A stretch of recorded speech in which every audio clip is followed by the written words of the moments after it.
Me and Brian just got up and got ready, made the bed in the tent, set up.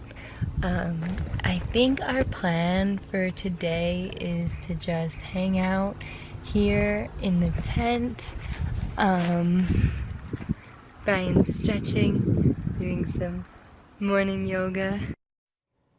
That was Gabby describing her life on the road in happy times, her freedom, what they were doing day to day.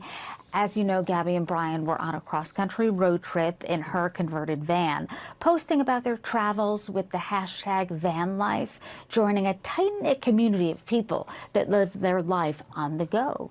Similar to them. Now, Hannah and Cody Lane, who have spent the last 2 years in their 1987 tour bus, living the same kind of life. Listen.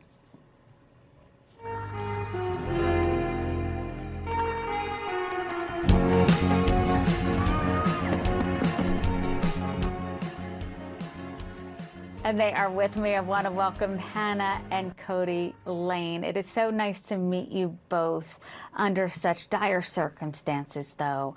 Hannah, take us through what life is really like in terms of van life and life on the road and the tight-knit community that exists. Hi, thanks for having us. Yeah, van life and bus life and the tiny life in general, we're just a very close kind of family.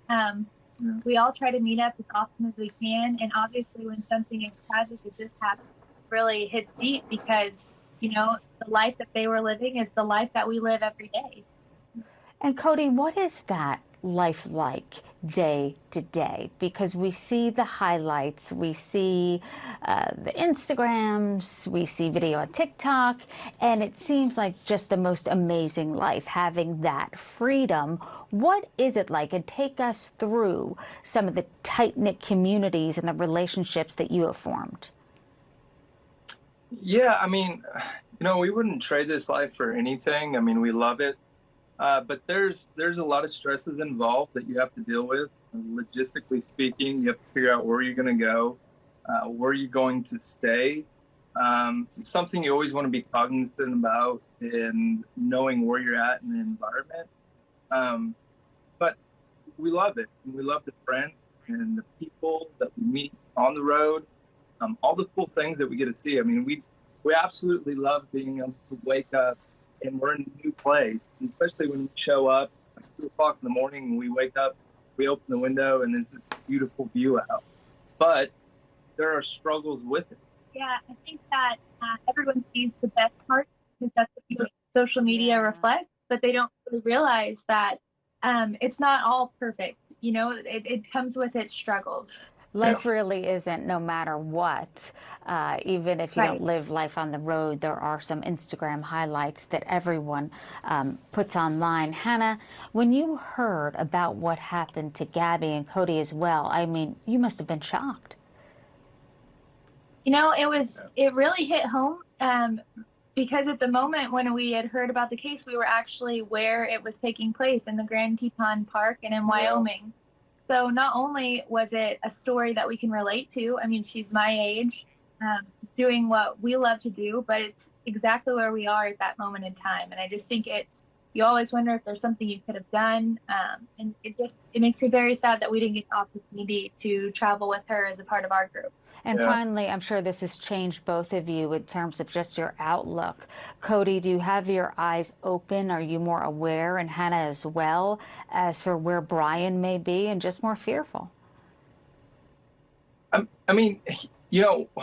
We're always safe. We always recognize that we're on the road and it's just me and Hannah. So it's just us protecting each other. So like I said, you always have to be aware of where you're at. And we take more precautions probably than other people.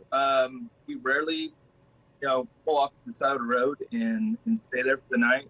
We always try to book, a location, an RV park out ahead of time so that we know we have some security. As far as where Brian is even at, I have no idea. Hannah has a lot more insight to think, on that notion.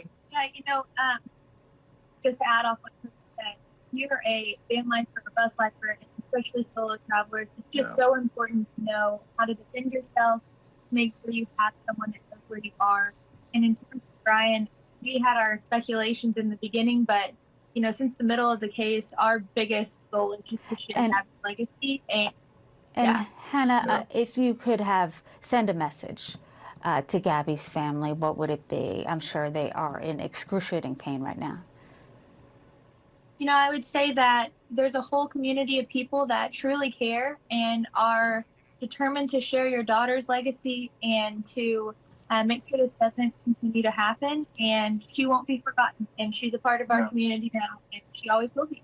Well said. Nice to meet you both. We'll be right back. Nice to meet you. Yeah, nice to meet you too.